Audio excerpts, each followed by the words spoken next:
It's been a rollercoaster fortnight for US-Ukraine relations. On Monday last week, Trump was talking about giving Ukraine long-range Tomahawk missiles. By Friday, Putin had apparently not only convinced him not to, but also that Ukraine should give up Donbass. And then by Wednesday evening, Trump's tune had changed once again, with the US announcing fresh sanctions on Russia's two biggest oil majors. Arguably the first time the Trump administration has imposed material costs on the Kremlin. So in this video, we're going to have a look at Trump's, let's say, erratic Ukraine policy over the past couple of weeks, these new sanctions, and what might happen next.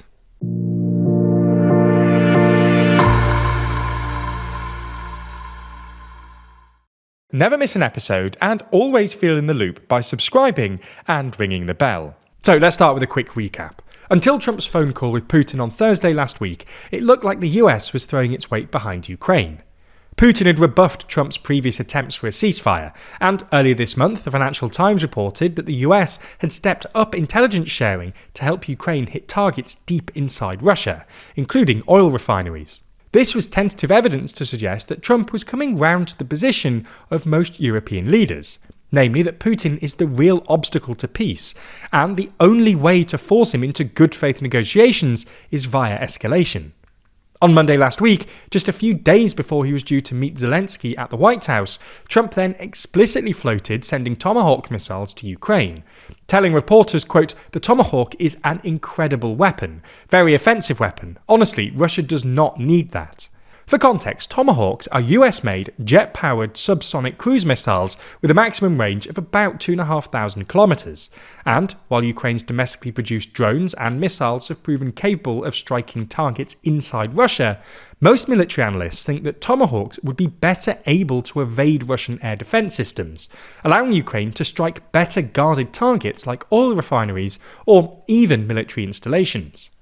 Anyway, later in the week, the Financial Times also published a report claiming that the Alaska summit was a diplomatic disaster. Putin apparently kicked things off by rejecting Trump's offer of sanctions relief for a ceasefire, insisting the war would end only if Ukraine capitulated, before then launching into one of his infamous history rants, going all the way back to the 17th century. Trump even apparently tried to interject, but was unable to get a word in edgeways, and ultimately cancelled the lunch that was supposed to happen afterwards. Anyway, you get the idea. Until late last week, it looked like Trump was slowly but surely realising that, in part because Putin apparently thinks that history gives Russia some sort of claim over Ukraine, it's really Russia that's the obstacle to peace. That was until Thursday, when Putin and Trump held an unscheduled call ahead of Zelensky's visit to the White House on Friday. No one knows exactly what was said, but Putin apparently convinced Trump both that supplying Tomahawks to Ukraine would be an unacceptable escalation, that Russia is winning on the battlefield, and that the Russian economy is actually in great shape. Putin also made a new offer to Trump that Ukraine give up the remaining bits of the Donbass region under its control in exchange for some small areas of the two southern frontline regions of Kherson and Zaporizhia. This was apparently well received, and Trump announced afterwards that the two presidents had provisionally agreed to a second so-called peace summit in Budapest sometime in the near future, to be hosted by Viktor Orban. This set the stage for a tense meeting with Zelensky at the White House on Friday, where, again, according to the Financial Times, Trump refused Zelensky's pleas for Tomahawks and demanded that Ukraine give up Donbass or risk being, quote, destroyed by Russia. Zelensky tried to convince Trump that Russia's conquest of the Donbass wasn't inevitable. And to be fair, the fact that Russia made no meaningful advances in recent months suggests Zelensky has a point. But Trump apparently tossed aside Zelensky's maps of the front line, and the meeting descended into a, quote, shouting match on multiple occasions.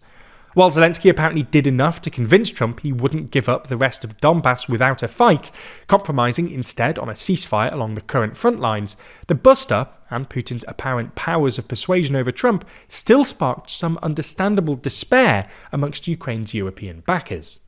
However, in the past couple of days, it looks like Ukraine has done enough to once again change Trump's mind. A couple of days after the White House bust-up, with the proverbial dust settling, Zelensky and his European allies announced that they would accept a freeze along the current front lines as the first step towards a peace deal. Unsurprisingly, Russia rejected the idea, insisting that a more substantial peace agreement should precede a ceasefire. And on Monday, after an apparently unproductive call between US Secretary of State Marco Rubio and Russian Foreign Minister Sergei Lavrov, the White House called off the Budapest Peace Summit. This was then followed by more good news for Ukraine on Wednesday evening, when the US announced sanctions on Russia's two biggest oil companies, Rosneft and Lukoil, mirroring similar sanctions imposed by the UK last week. This is pretty massive news from Ukraine's perspective.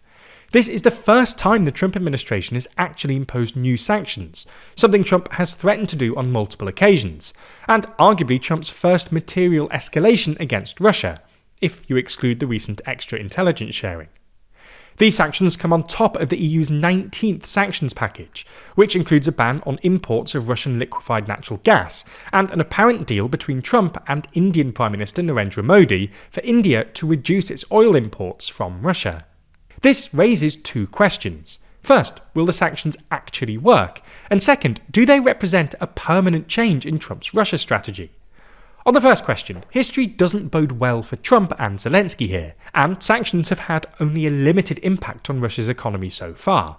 However, it's worth noting that Russia weathered the sanctions storm by essentially running its economy hot, with both the government and pliant banks pumping money into the system. This strategy looks like it's running out of road. The central bank has had to hike rates in reaction to subsequent inflation, which have, in turn, pushed the Russian economy into recessionary territory. While these sanctions won't force Putin to suddenly surrender, they at least come at an inopportune time for the Kremlin and the Russian economy.